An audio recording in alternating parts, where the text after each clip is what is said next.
welcome to Business as Unusual. This is Aisla, and I am very excited to be here with Lori today. We're going to talk about her business. But before we get into that, what is a hobby of yours that you think might surprise folks? I am actually a certified scuba diver, and there's so much to be discovered under the water. It's brilliant, vibrant colors are amazing. The shapes and sizes of what under the water is not necessarily something that we see above the water. And it's just a calming, beautiful experience. Although as I've aged, I've become a little bit claustrophobic. And so diving is hard and I have to work at it to actually be able to, number one, get down. And then once I'm down, stay down. But I was going to ask about that, the claustrophobia or just the weight of water. I've done surface level scuba masks, and I've never even thought about doing an actual scuba dive thing. Cause I was like, I don't know if I could handle stuff all over me like that. I don't even like to sleep in a mask. it's an adjustment. Having something on your face, breathing that way. I don't find the pressure of the water problem. I actually find it very calming and very comforting. And then you do get distracted once you're down there with what it is that you see and what it is that you can do. And most times you're diving in good, clear water, unless you're in Canada where I am, where nothing is clear. It's all dark, gross, and not fun diving. But when you're diving in some of the Caribbean and other waters, you can literally see up to the surface. So that actually creates a sense of comfort as well. Thank you. I appreciate that. There have been things in the news that I won't reference, but that made me really think about that feeling of being underwater. And it actually gave me a panic attack. No, I should say a panic attack. That's diminishing what a real panic attack is. But it gave me a very enhanced sense of anxiety. It felt very panicky to me to even just consider it. That's what I'm talking about when I say I get a little bit. I do have some discomfort around it, which is new. It wasn't there years ago. Yeah. It's something that, again, in my later years has surfaced. So I do just have to work at it. And so my intent is to just dive a lot more frequent to get more comfortable with it and just float that away.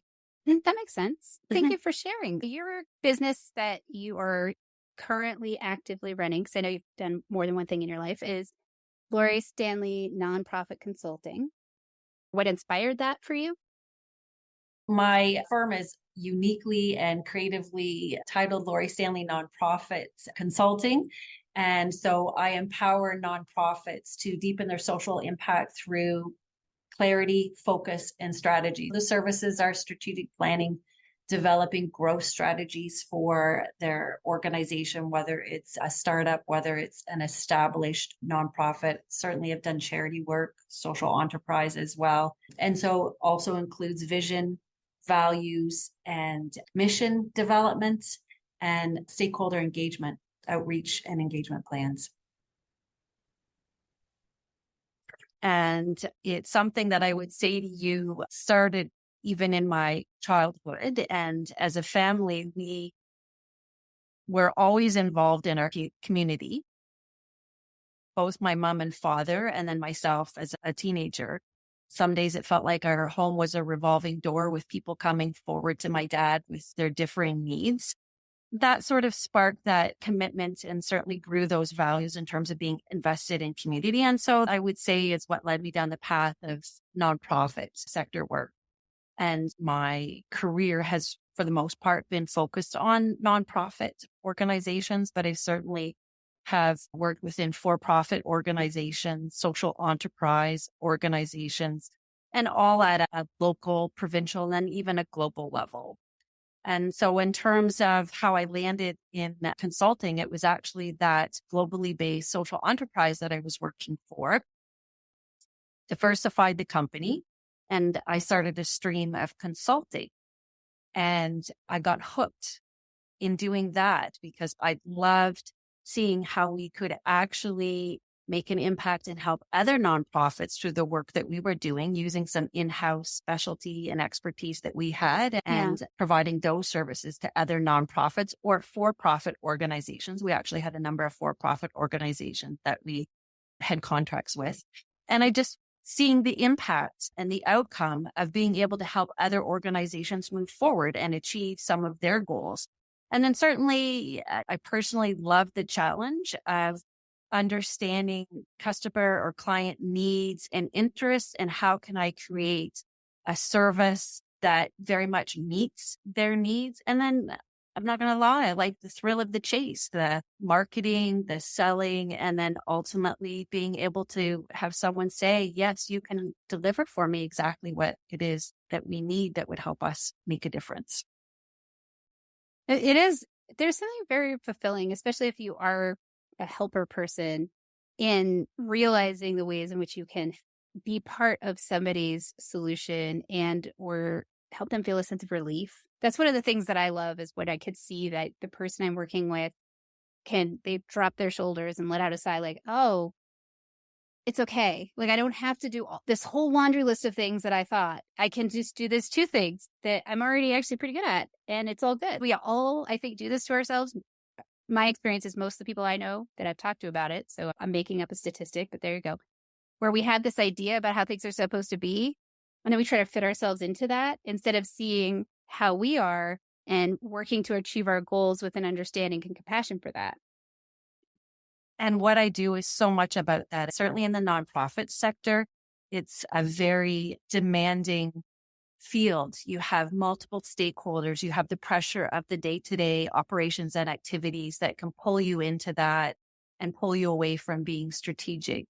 You're constantly trying to appease your funders, your service users, your staff, and scope creep can slide in. And so the need to actually be able to focus, gain clarity, and use strategy, which is what my business is about, to actually help you achieve those goals is key to organizational sustainability and achieving ultimately their mission and their vision.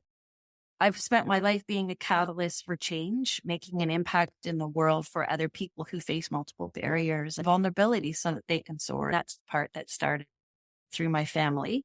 So it's just something that's in my DNA. I love how you said that, I appreciate that. It's a very clear way to explain, I think, a complicated process. And I think you answered this, but if you want to add on anything, obviously, like, this is business as unusual. So is there something that you think of as being particularly unique or unusual about your either way of business or who you work with or what you're trying to achieve? In today's rapidly evolving landscape, the traditional approaches to strategic planning just are falling short. So there's lots of different changes that are unfolding with strategic planning and processes, and difference in the kinds of plans that are being created. For example, embracing, you've maybe heard of the new concept of agile strategic planning. Mhm. So in an era where there's such uncertainty and disruption, flexibility and adaptability are paramount. So agile strategic planning offers a dynamic kind of approach that enables organizations to respond swiftly to the changing circumstances. Need I say anything more than pandemic? Mhm. And seize emerging opportunities. And so by breaking down large scale planning into smaller manageable cycles and fostering a culture of experimentation and learning, organizations can remain nimble and effectively address the evolving needs of their beneficiaries and stakeholders, or AKA interested parties. One of the other things that I would say is a little bit unusual these days when it comes to strategy and strategic planning are the ways in which stakeholders are being engaged. Successful strategic planning goes beyond the confines of boardrooms, engaging interested parties, including your beneficiaries, your donors, your volunteers, and staff in the planning process is vital to foster inclusivity, accountability, and ownership. And so by actively involving those diverse perspectives, you can unlock innovative ideas, build stronger relationships, and ensure that your strategy and your plans align with the needs and aspirations of those that organizations are actually serving. I've seen so many unique solutions come from stakeholders that organizations have been grappling with and struggling with. And when you just ask the people that you actually serve their thoughts and ideas, they come up with quite often very simple, rational, logic solutions to something that had seemed unseemingly complex for nonprofits. That does sound unusual and very effective. Do you have an example that illustrates some aspect of what you do or a part of it that you find interesting? One of the other things I would say in terms of, I'm not sure that saying it's unusual these days is a fair representation anymore, because I think there's an understandable movement towards equity, inclusion, and diversity within organizations and certainly in the strategic planning processes. So that should just be a given for any organization, any process. So I wouldn't say that it's unusual, but addressing systemic issues, embedding diversity and decision making, and promoting inclusive practices is key to a solid strategic planning process or developing any strategy. By way of the example, I worked with one nonprofit organization, and they were a multi-service organization focused on developmental services and child protection. And they had a number of francophone communities, because here in Canada, we are English and French speaking. We are also first inhabited by our indigenous communities, and we exist on many treaty lands. And certainly in this community, they had a number of indigenous communities, and they wanted to ensure that both the francophone, the indigenous, and any other particular stakeholders were engaged in a way that was inclusive and diverse. So we engaged some of their internal resources. They themselves had some relationships that had been established with knowledge keepers, with indigenous leaders. They had an equity specialist. And so they were part of the strategic planning committee themselves. I have my own equity, diversity, and inclusion specialist. I reached out to them, and together we crafted a strategy. And when it came time to draft some of the questions about how we could, some of the ways we could engage those communities and some of the ways that we needed to create spaces for them to, number one, even consider engaging in the process. Then number two, actually engaging in it. And then number three, making sure we created a safe, comfortable space and asked questions in a way that allowed for them to share their voices. So those were some of the strategies that we used to create an inclusive, diverse process.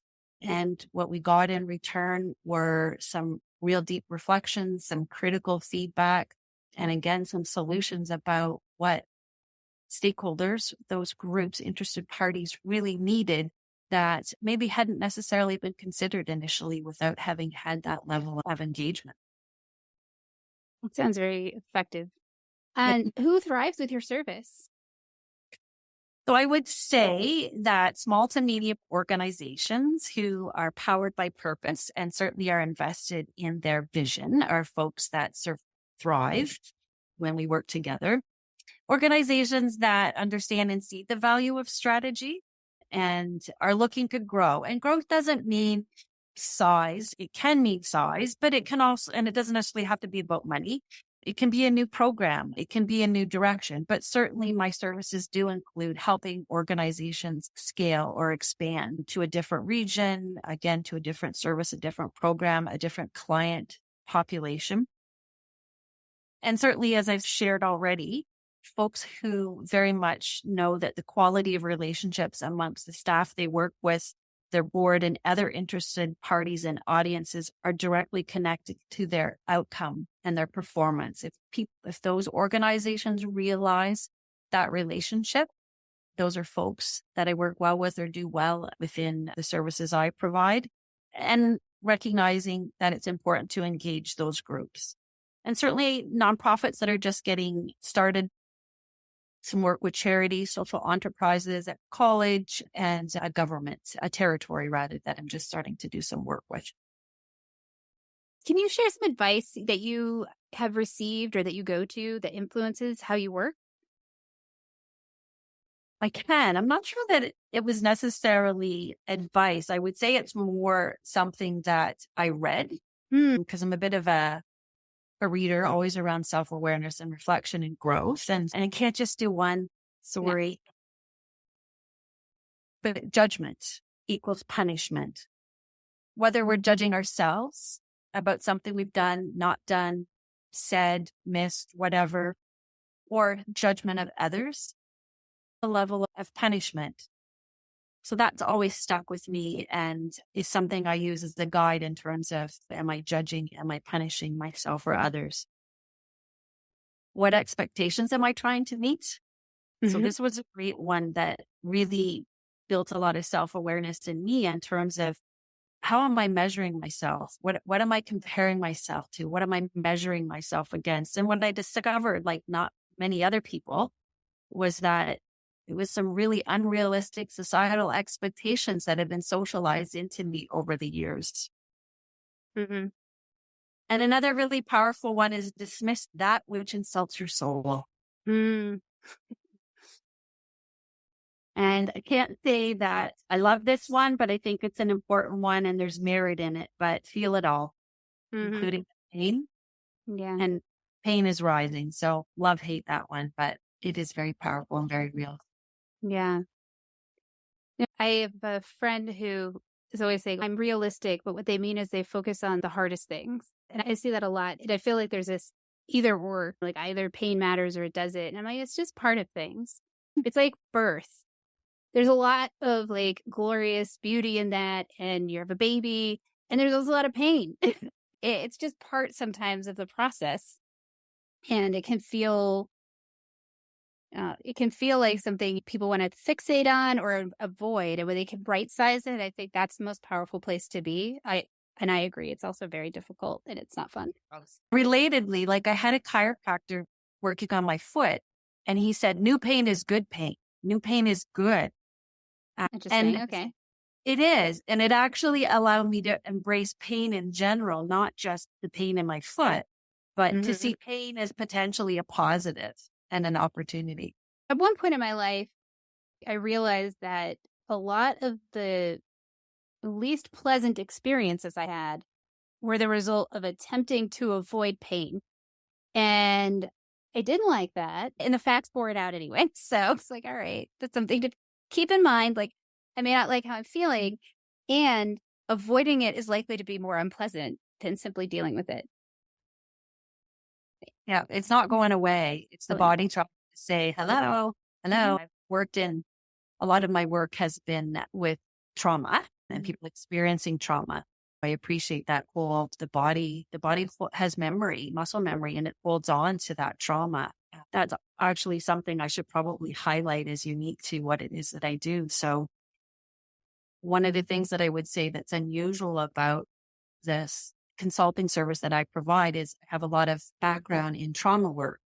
And so I'm very mindful in doing the work of when you're consulting with people who use the services and even any of the interested parties, that trauma may very well be a part of their life. And so ensuring that the process in any strategy development or strategic planning actually considers that some of your participants have and are actively still feeling that trauma, and then creating a planning process that considers that, creating a space that they can participate or not, creating a space where they know they can tap out, knowing how to use the language, being mindful of how stories are shared, being able to be attentive to the body language and what's happening in the room, and basically setting up an entire process that that is respectful of trauma. Hmm. And No, how, it's really important. yeah, and a very strong part of this as a facilitator and a leader is knowing how to build rapport with people who may not necessarily want to engage or don't feel it's safe or comfortable. And so knowing how to create a space that allows people to share their voices and feel that it's valued and that it will be used in a meaningful way. That is really, it is unusual, and it's incredibly timely and important, eh, from my observation in the kinds of business we want to build. That ability for people who have not felt safe and who have been in generational trauma. And honestly, there's also the part of the folks who come from the generational trauma of not being oppressed, but being oppressors, Mhm. and not really dealing with the ways that has shaped their expectations of themselves and the world, and maybe decreased empathy, and really understanding that there's a partnership between the two types of behaviors. I think of it as someone who's feminine presenting or female presenting in dealing with the patriarchal stuff of, oh, men feel like they have control and power because they have more of this overt way of winning. And yet they lose so much in terms of being able to have that access to nurturing connected behaviors or empathy because they've been denied that experience. Or I don't want to say it like that, but they don't have that experience. They have a longer way to go to get the awareness of some of the stuff that women or women of color just know because they had to get it at a younger age. And that's not fair. It's a painful result of our system. But it's also interesting to see how that often gets left out, I think, of the conversation that being in the oppressive majority has its own generational traumatic impact that also has to be dealt with. It's just harder to have empathy for that. Because you're like, Right. but you're fine. Like, you have enough food. So why do you like have to complain about this? But it's less about complaining and more about addressing that if we want to fix the system, we should fix the whole system. And we need the folks who have the power to understand that they want to fix the system too, because it does also benefit the people that they know and understand. It's not about giving up or giving away or charity. It's about full, complete healing and self-expression and innovative, functional communities. I get off my soapbox now. They have research. So I have been trained in this. It's called person brain. It's actually a fellow. He was born in Georgia, but he's in California right now. Created this whole training, learning on the brain. And part of learning from that is they've been able to see through imaging that trauma is actually passed on through DNA, through cells. Like you can literally pass intergenerational trauma down onto. We used to think that, of course, like if you're a parent with trauma, then, kids are being exposed to that environment, but it's actually coming through the DNA as well.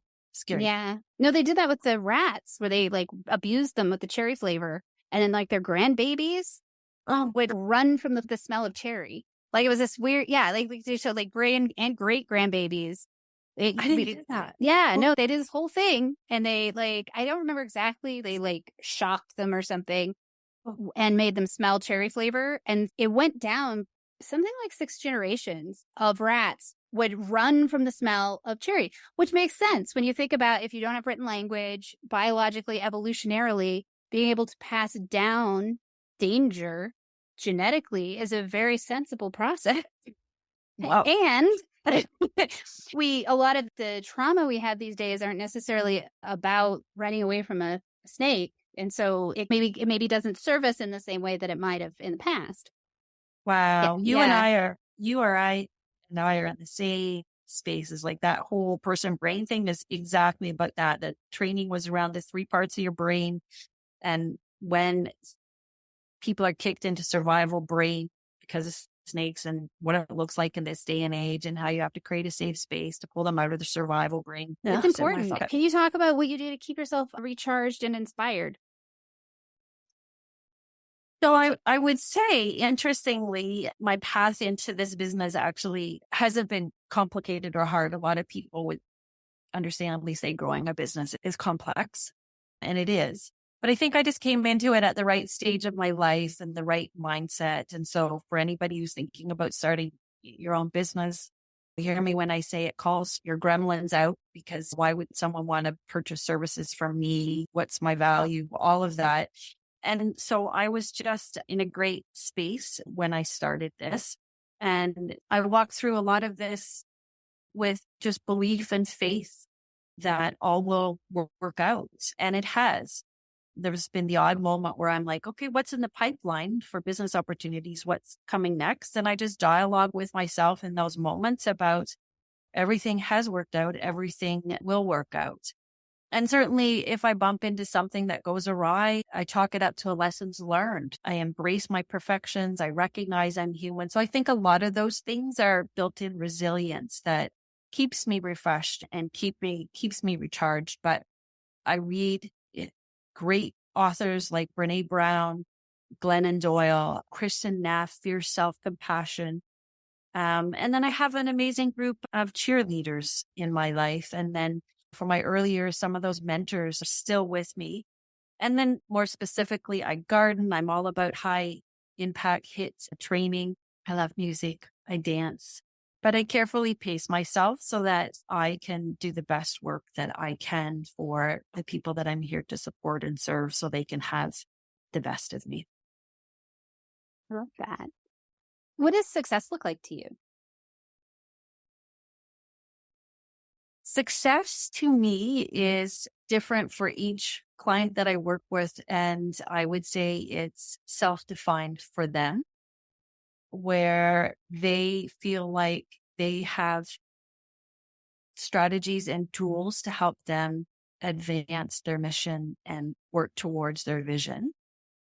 For me, it's really being able to deliver what a client needs, what an organization is looking for at a personal level, feeling like I've shown up, that I've given my best. I can feel that. And I heard you say right off, in a lot of ways, the success that you measure your business by is the contribution you can make to the success of those that you work with. That's much better said. That's what you said. It's just but I wanted to reflect it, make sure that was actually what I heard, because that's beautiful. For the folks that are listening that want to know more about what you're up to or follow you, your blog or your email, or they want to make an appointment to talk about a company they're with or their company, how do they do any of that? All of it. Sure. So the easiest way to connect with me is just to reach out by email. And I am at Lori at nonprofitconsulting.ca. And Lori is Lori, and nonprofit consulting is all one word. I'm also very active on LinkedIn. You can get a really good sense of who I am, what I have to offer, glimpses of the work that I do. There's lots of great tidbits, snippets, valuable information. On LinkedIn, it's Lori Stanley Nonprofit Consulting. And my website is nonprofitconsulting.ca. There's some great blogs there. There's a free guide, Plotting a Course for Success, 7 Essential Strategic Planning Questions for Nonprofits. And that's a great way to get on my email list. A little tip that I would pass on to whomever is listening, that if you see any other consultants or different organizations out there, email lists are an awesome way those lead magnets are a great way to just get some really good pockets of education, information, and advice by just signing up. It's better for everyone, especially now the social media industrial complex is falling apart. We have to be able to engage more directly again, which is nice. Thank you so much for your time. I appreciate having you on.